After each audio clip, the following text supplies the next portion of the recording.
This is Horizon's Middle East and Africa, our top stories this morning. President Biden urges unity, warning the U.S. is heading down a dangerous path after the assassination attempt on Donald Trump. There's no place in America for this kind of violence, for any violence ever. Period. No exceptions. We can't allow this violence to be normalized.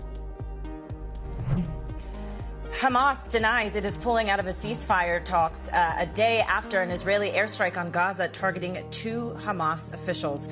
Plus, we'll take a deep dive into the pressure points Saudi Arabia faces as it looks to transform its economy. Do not miss our weekly Middle East Money segment coming up just this hour. It is just past 8 a.m. across the Emirates, 6 a.m. here in South Africa. I'm Jennifer Zapasaja in Johannesburg. Jumana Bersechi is off today. She will be back tomorrow. Let's take a quick check, though, on where markets are as we start the day. Of course, had a busy weekend for many people. If we look at where U.S. equities are, they're pointing to a higher open based on futures right there.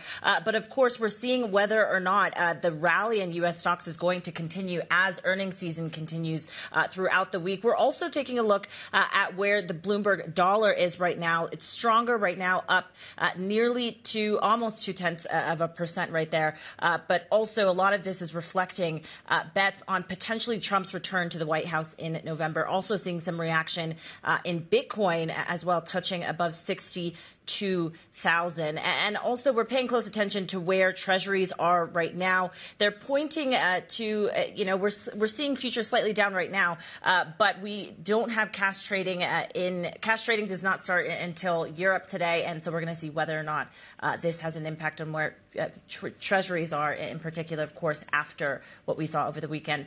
Let's just continue, though, with the top story that we are following today. President Biden, as we mentioned, has urged unity and condemned violence in a rare Oval Office address following Saturday's assassination attempt on Donald Trump at a rally in Pennsylvania.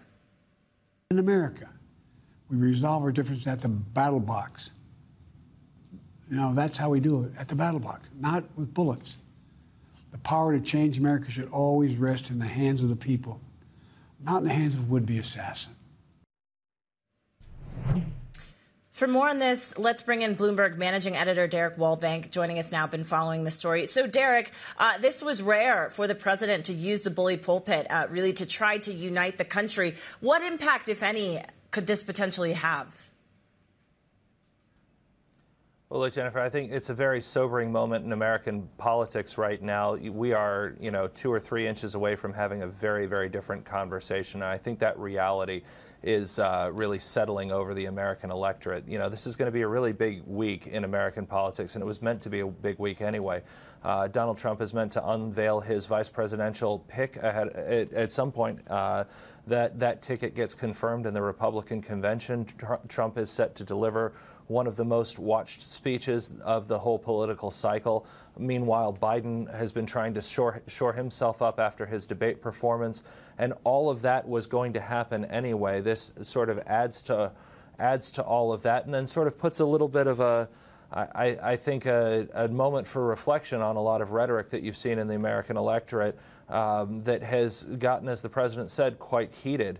And so I do think that this is a little bit of I wouldn't want to say unprecedented moment, but something that certainly hasn't happened for a very long time. The last time that an American president, Trump's no longer the president, but the last time that we had an American president go through something quite of this scale might have been 1981 with Ronald Reagan surviving an assassination attempt. You have to go back and look, 100 years plus to see Teddy Roosevelt when he was campaigning, suffering a shooting wound in what was now his famous Bull Moose speech.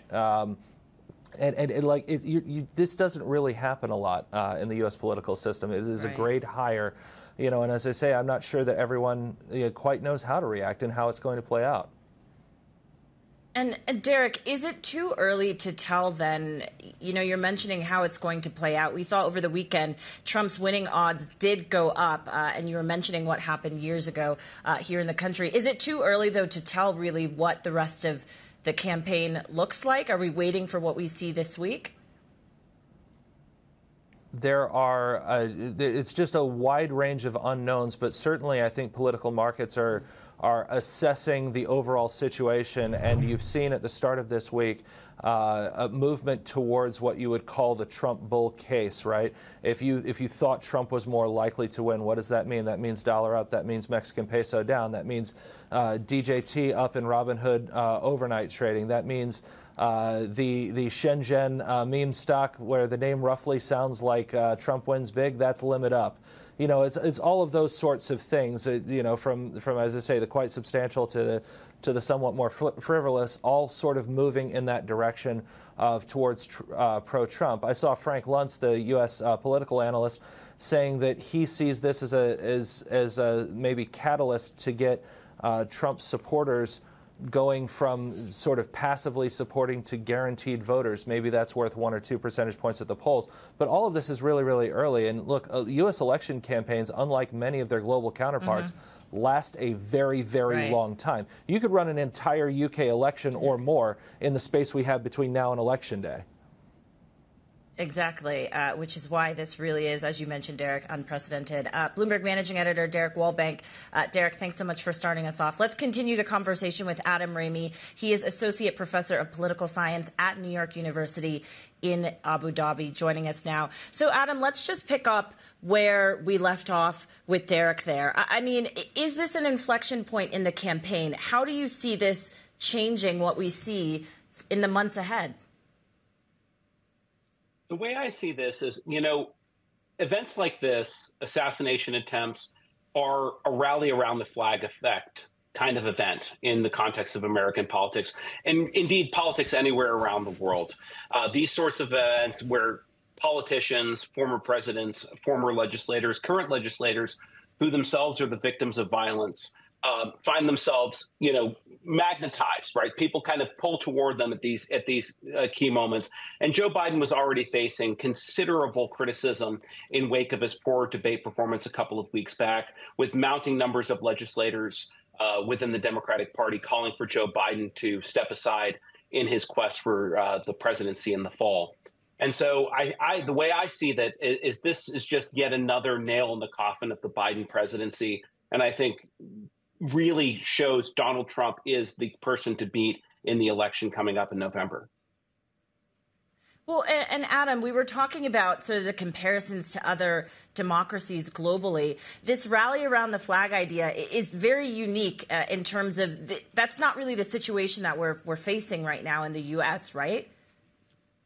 No, I mean, and that's what's sort of incredible about this is the United States is an incredibly divided society, politically speaking.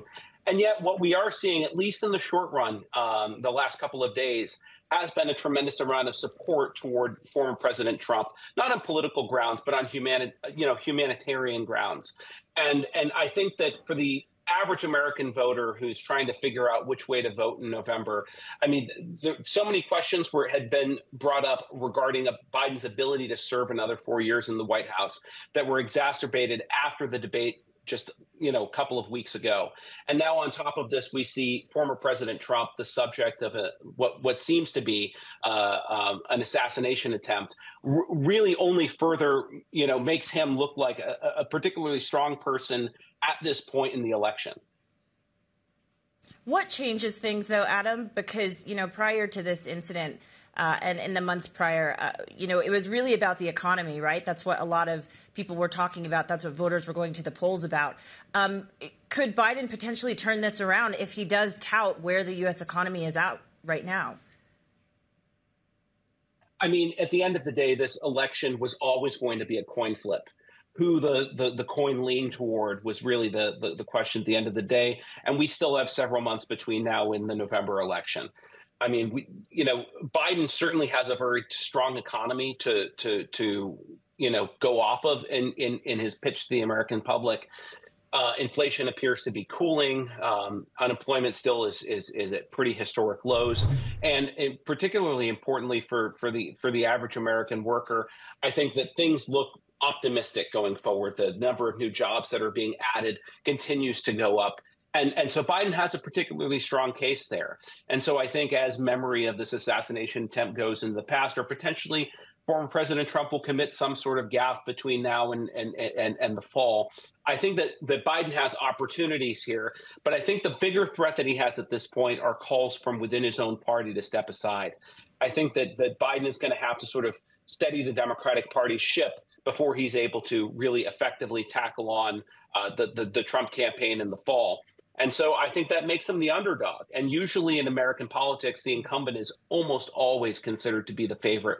And so the fact that we're even talking about incumbent President Biden as the underdog at this point in the campaign should ring alarm bells. Right. The scrappy kid from Scranton, I think, is the term that he uses. Adam, when we talk about globally, just this idea of American exceptionalism, we were talking about a stronger dollar right now. How do you think the perception is going to be from a number of other global leaders and players as to the situation that's happening in the U.S. right now?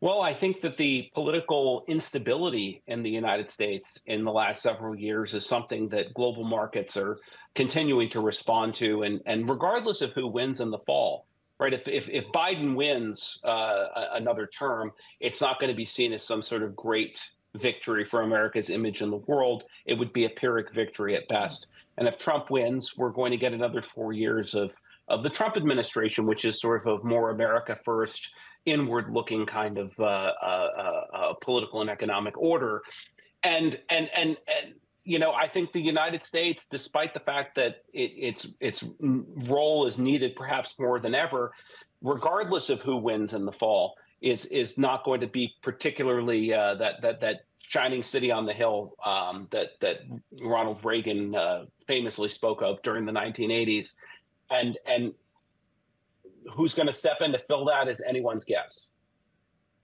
I know. That's what I was going to ask you, actually, Adam. I mean, are there potential other countries that are looking at this and seeing this potentially as an opportunity? I mean, there were countless countries that seemed to be candidates. I mean, I would have said before France's recent election, Emmanuel Macron was certainly somebody who spoke the talk and attempted to walk the walk with respect to defending democratic values on a global scale and taking a leadership position in all of the major hot zones in contemporary politics. But of course, even Macron himself faced electoral realities domestically, both with the European elections and then the domestic elections more broadly. So who's going to step in to fill the shoes of the United States if it continues to retreat from the global stage? I think that only time will tell it. But at this point, I think it's anybody's game. Yeah, definitely. Adam Ramey, political science associate professor at New York University in Abu Dhabi, joining us, though, today from California. Adam, thank you so much for your insights this morning. All right, coming up, Hamas is denying reports it's quitting ceasefire negotiations following a deadly Israeli airstrike on Khan Yunis. We have the details next. Stick with us. This is Bloomberg.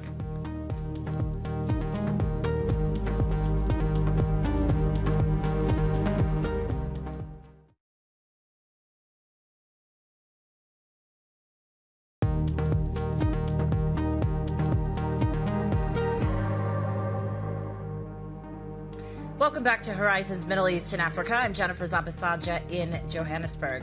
Israel says the Hamas commander behind the October attacks was probably killed in a targeted airstrike on Khan Yunis.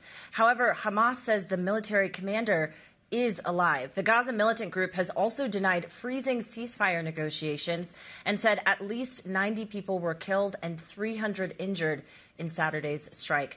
Bloomberg News executive editor for the Middle East, North Africa, and Russia, Stuart Livingston-Wallace, is joining us now from Dubai. So, Stuart, beyond the immediate targets here with this attack, I mean, what is Israel really trying to achieve with a strike on this scale, at this time especially?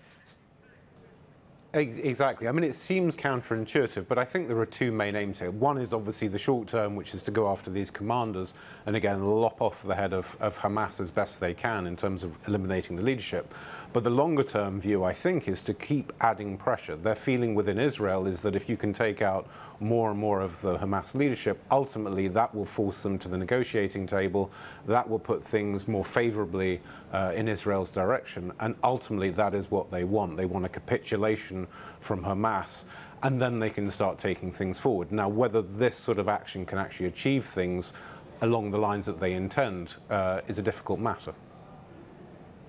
Well, and it's sort of at this point in time he said situation, Stuart. When it comes to the peace talks and the ceasefire talks, what does this situation over the weekend potentially mean for where they stand? I mean, I don't think it really moves us further forward because ultimately, well, two things to remember. Number one, we already got into the tail end of last week where it was clear that they weren't making as much progress as some of the Western leaders had perhaps suggested that they were. Both sides basically accusing the other of changing or moving the goalposts, as it were, changing their intentions. And there is a real lack of faith here in terms of making progress. Nonetheless, all parties, based on what we heard last night from Hamas, seem keen on continuing those negotiations and perhaps ultimately getting somewhere. But again, really the second stage hasn't been tackled yet, which is what comes after. Even if you have an end of hostilities, which is potentially not that far off in terms of the Gaza Strip, what comes next, who's in charge, and who's going to pay for the reconstruction? Right. Something we're going to pay close attention to. Bloomberg's executive editor for the Middle East, North Africa, and Russia, Stuart Livingston-Wallace. Stuart, thanks so much for the update this morning. All right, coming up, we'll have more on how the assassination attempt on Donald Trump is impacting global markets. That's coming up next. This is Bloomberg.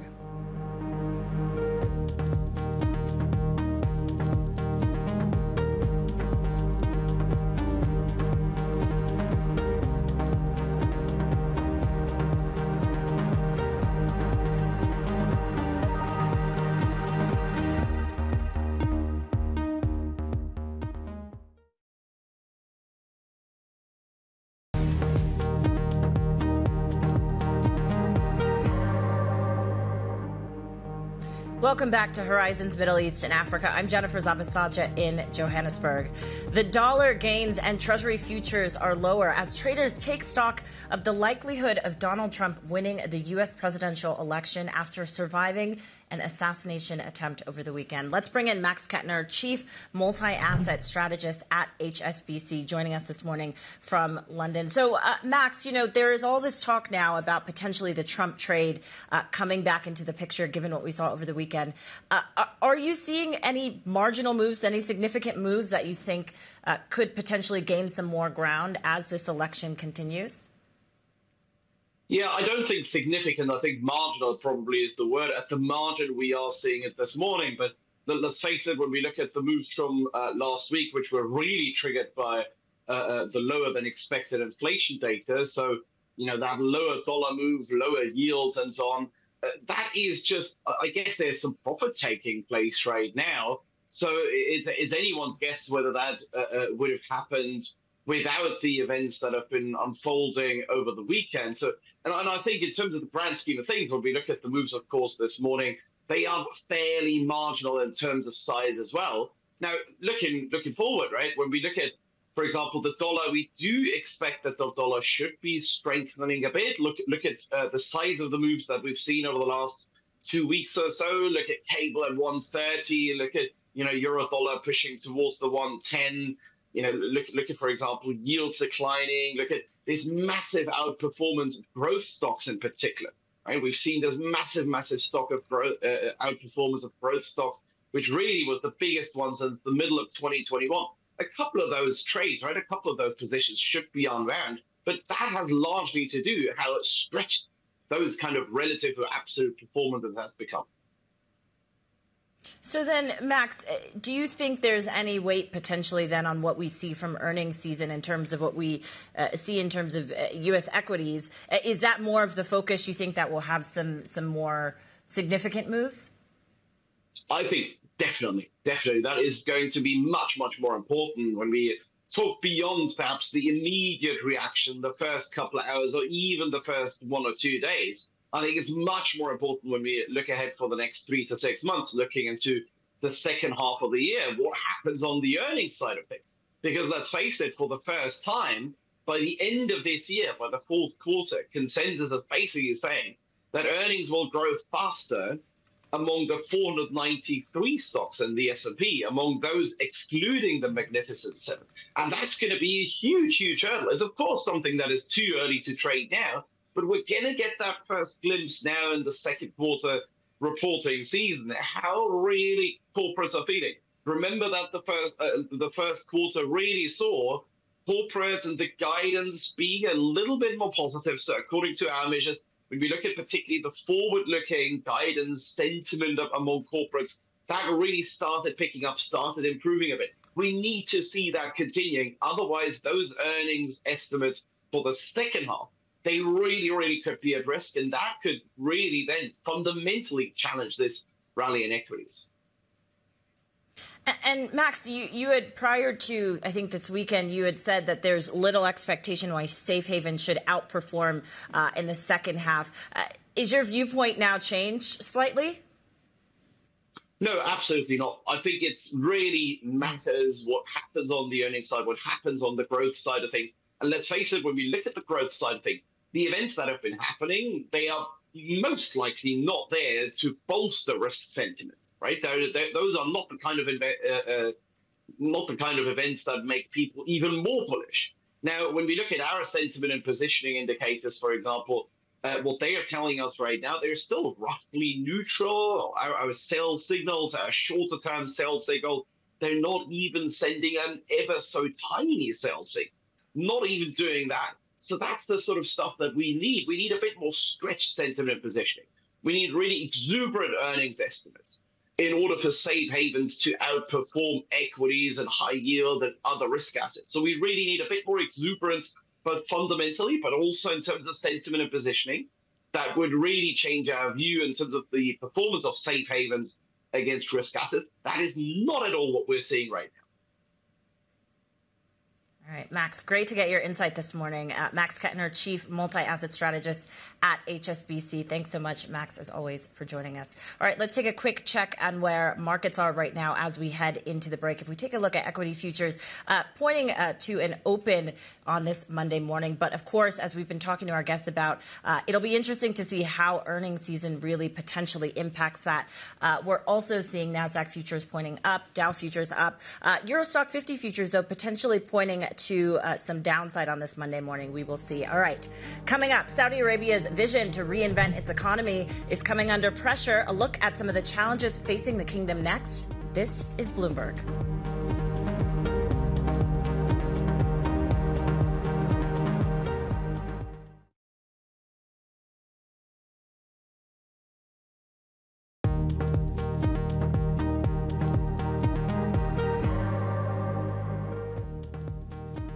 This is Horizons Middle East and Africa. Our top stories this morning. President Biden urges unity, warning the U.S. is heading down a dangerous path after the assassination attempt on Donald Trump.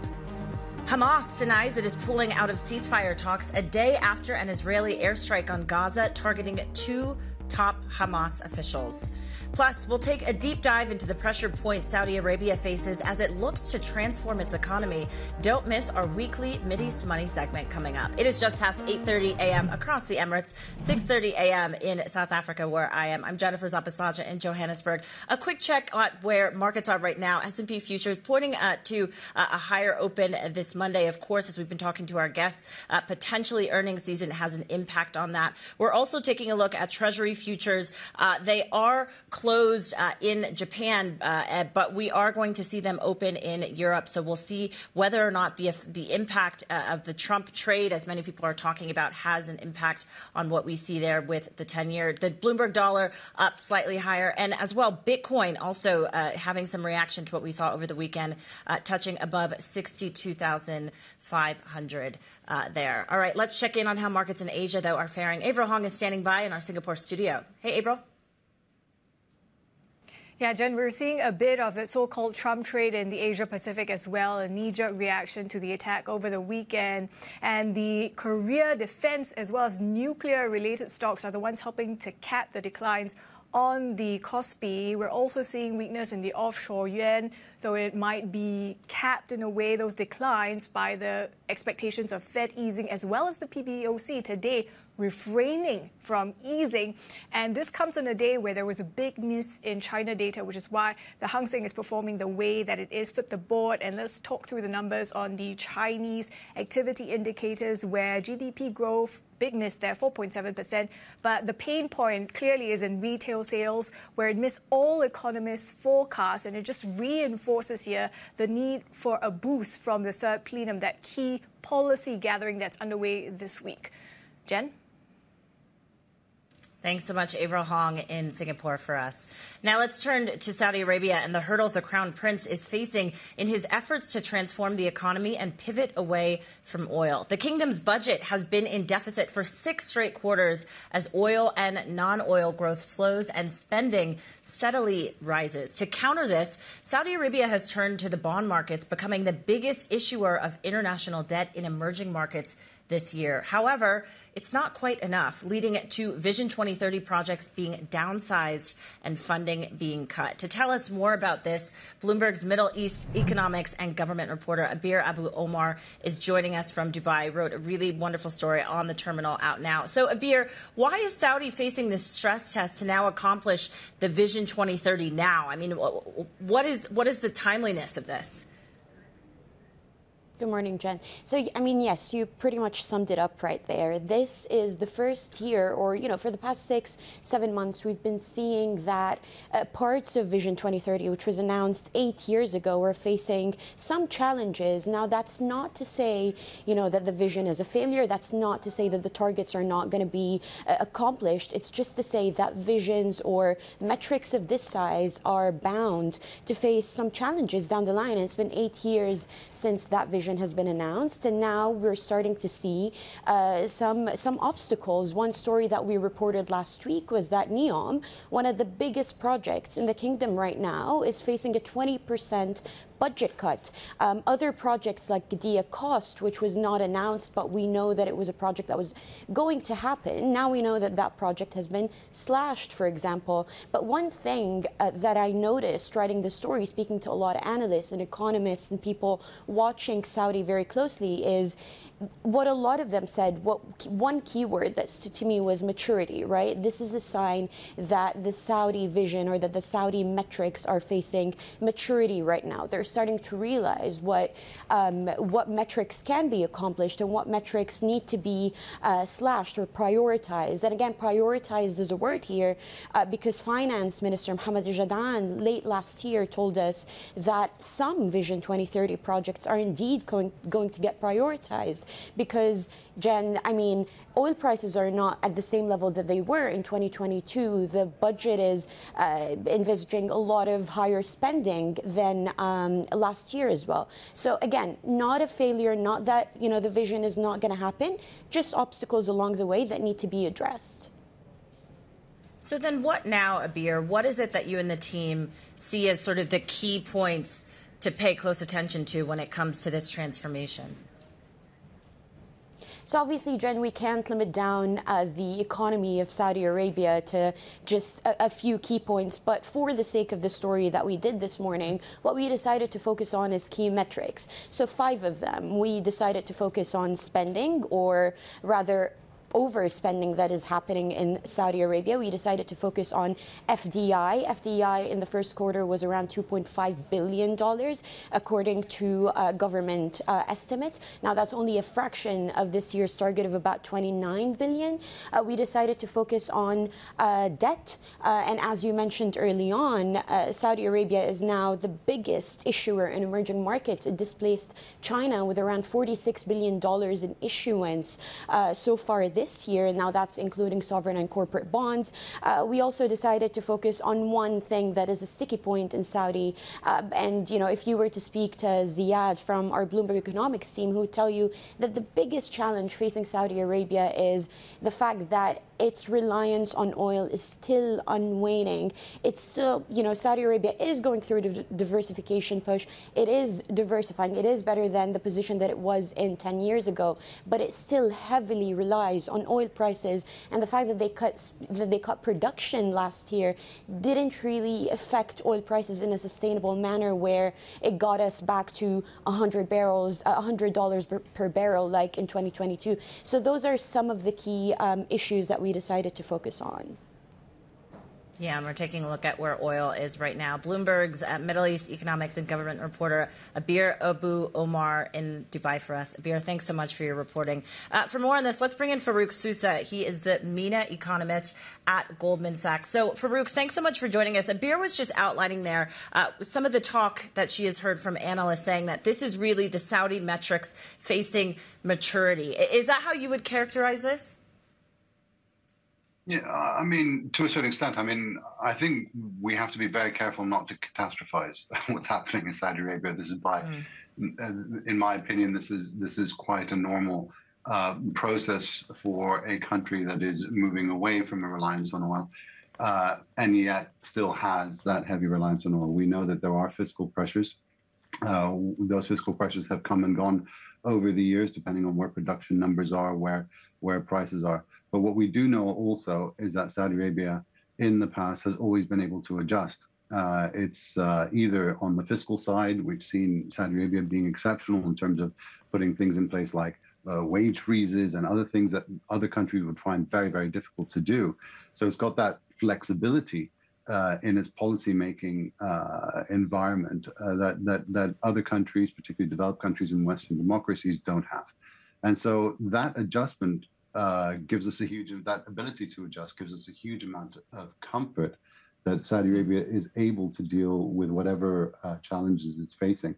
That's number one. Number two, if we look at Saudi Arabia's balance sheet position, we're talking about a country that has 30% debt to GDP ratio.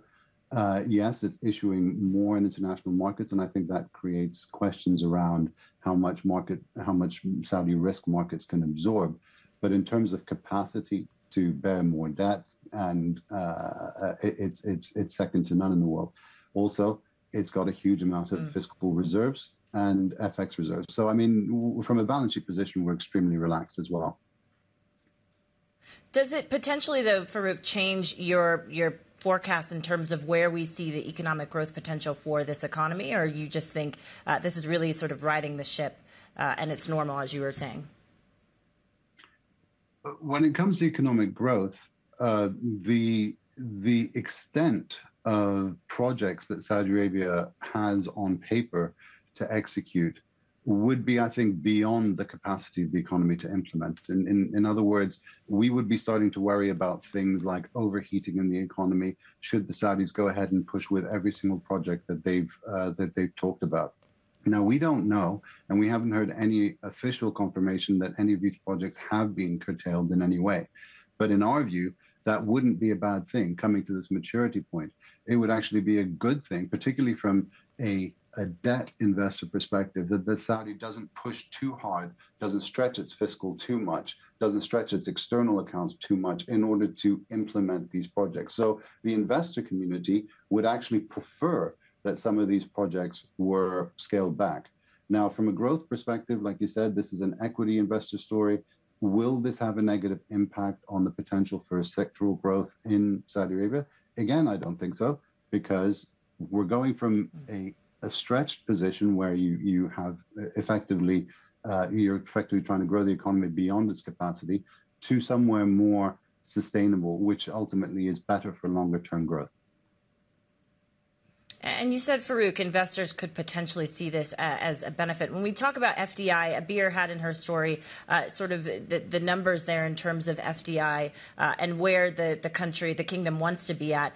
What do you think needs to happen in order to really increase that investment?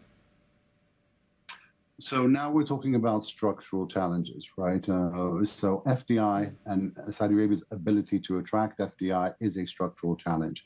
Weaning itself off oil and moving to a world beyond oil is a structural challenge. And of course, these things have been there for a very long time. The pace at which Saudi Arabia is able to achieve these things is something that hasn't been in line with Vision 2030 All these things are entirely true, but these are long-term structural challenges. You can't expect FDI to pick up suddenly overnight, particularly in the context of these big geopolitical challenges we're facing in the region, where FDI to the region as a whole has decreased very, very significantly. But undoubtedly, yes, there are further reforms that need to be taken, particularly on the legal side, on the institutional side, on the regulatory side in Saudi Arabia, that can longer term boost the FDI potential of this economy. What do you want to see then, Farouk? What would you put at the top of the list? I think the business environment issues, so what we used to call the doing business indicators, but those are no longer really very relevant. So the business environment issues and bolstering the business environment are the key challenge for Saudi Arabia. Regulatory openness, transparency, reduction or an improvement in property rights. All of these things are key, I think, to investors when considering any jurisdiction, and will be key for Saudi Arabia as well. We have to leave it there. Farouk Soussa, MENA Economist at Goldman Sachs, joining us this morning. Farouk, thank you so much for your insights and for joining us this morning. And you can read more of these stories looking into the intersection of wealth and power in the region by signing up for our Mideast Money newsletter on Bloomberg.com. All right, coming up, President Biden urges unity after the assassination attempt on Donald Trump. We are live in New York next. This is Bloomberg.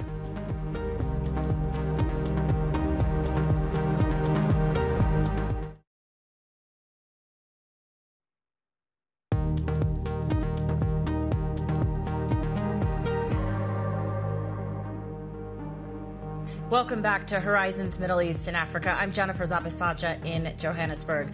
Let's get back to today's top story. President Biden has condemned political violence after the assassination attempt on Donald Trump in Pennsylvania on Saturday. Meanwhile, Trump has arrived in Milwaukee for the Republican National Convention and has told the Washington Examiner he's rewritten his speech to focus on unity. Joining us now is Matt Winkler, Bloomberg's editor-in-chief emeritus. Matt, thank you so much for joining us, getting up in the middle of the night there. So you led Bloomberg News through multiple presidential election campaigns. Many people are calling this unprecedented. What would you say about where we're at right now in this election cycle?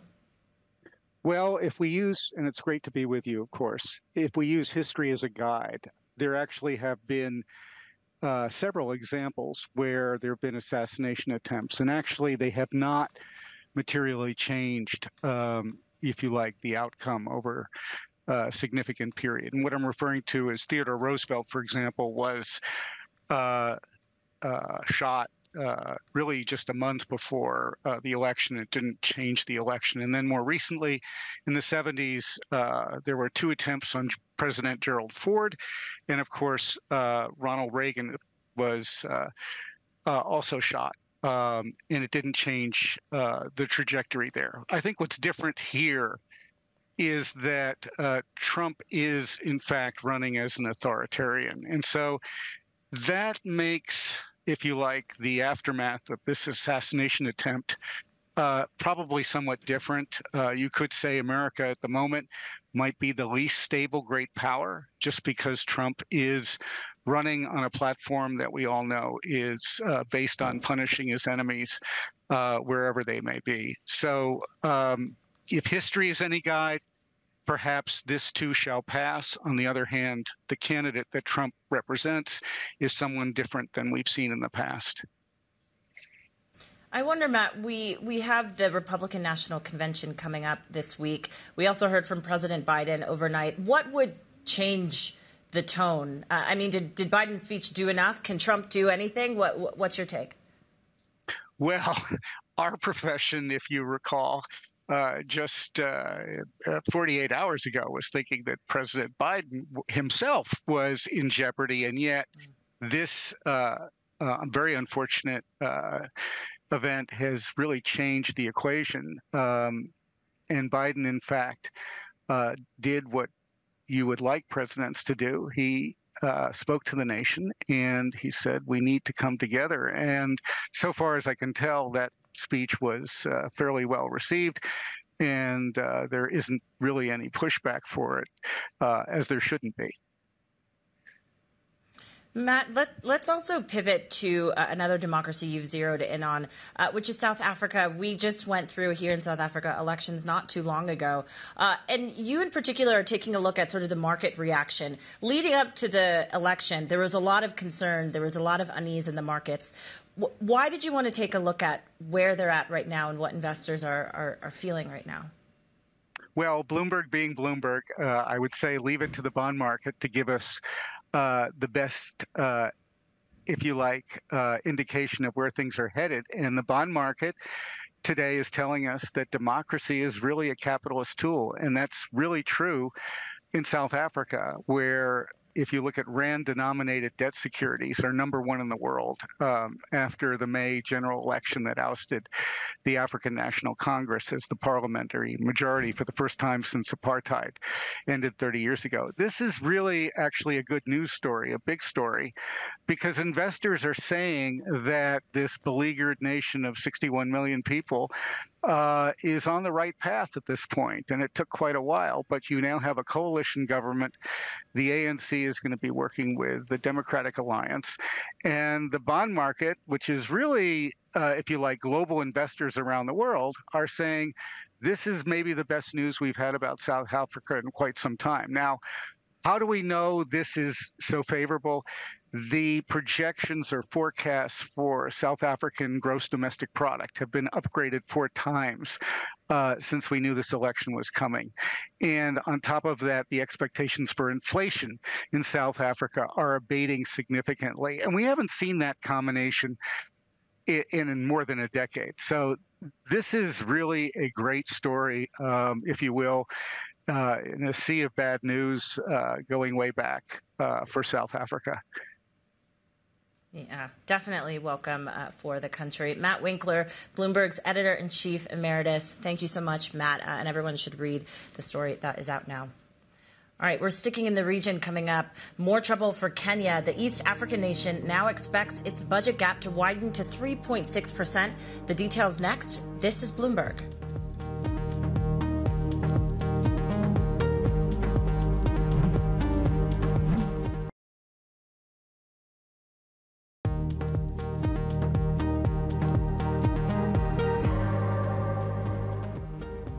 Welcome back to Horizons Middle East and Africa. I'm Jennifer Zabasaja in Johannesburg. Kenya sees its budget gap widening under a revised spending plan. The East African nation is also planning to cut budget spending by nearly 2%. That's after President William Ruto had to back down on plans to raise more than $2 billion in new taxes following deadly protests. For more on this, let's bring in Bloomberg's David Malinga joining us now from London. So, David, where do we start the week in Kenya? What is next for the country at this point? Hi, Jen. Good to be with you. So there are a few things to look out for, not necessarily all happening this week, but we're looking out for a new cabinet. As you remember, Ruto fired almost his entire cabinet last week. So we're going to be, looking out for a new cabinet being formed. The other is a national dialogue, which is aimed at taking stock of several of the issues that the protesters were demanding to be looked into, and some of the others that have been on his own plate, including, the debt burden on the country, things like corruption, etc., and how to tackle these issues. And then the other one is what you alluded to, a new finance bill that will set out how he is going to, take the fiscal issues forward. And like you rightly alluded to, we're saying from the initial reading that the fiscal deficit will be expanding to, a wider percentage of GDP than had earlier been projected before the protests. That is something, right. Those are things that the protesters as well as the markets will be, looking at closely. How big of a concern is that then, David? I mean, what are the markets, how are they interpreting this? It is a concern. As you remember, when Ruto had just come in, Kenya was at really high risk of debt distress. The currency was, sliding. The stock exchange was not doing very well. And he set out a very, very strict, rather ambitious fiscal consolidation plan. And it was anchored on mobilizing more revenue. And he was kind of sticking to it. And we had seen it, begin to work. Fiscal deficit was supposed to come down. The gap was supposed to, be about 3.3% of GDP. But it's now expanding. So we're going to see how the markets will react to that. From the initial reading, it looks like the debt servicing may not rise, even if the fiscal deficit, expands a little bit wider than earlier anticipated. But we're going to see how the market reacts to that. All right, Bloomberg's David Malinga in London for us. David, thanks so much for that update. All right, now for a look at some other stories we're following this morning. It was quite a Sunday for Spain. From a sporting context, the nation's football team defeated England 2-1 to capture a record 4th European championship in Berlin. England's men's team was once again denied its first major trophy since the 1966 World Cup. And in more good news for Spain, because they need it, Carlos Alcaraz beat Novak Djokovic in straight sets to clinch his 2nd straight Wimbledon title. Djokovic was denied in his bid for an 8th Wimbledon title and record 25th major overall. All right, we have plenty more ahead. Stick with us. Daybreak Europe is next. This is Bloomberg.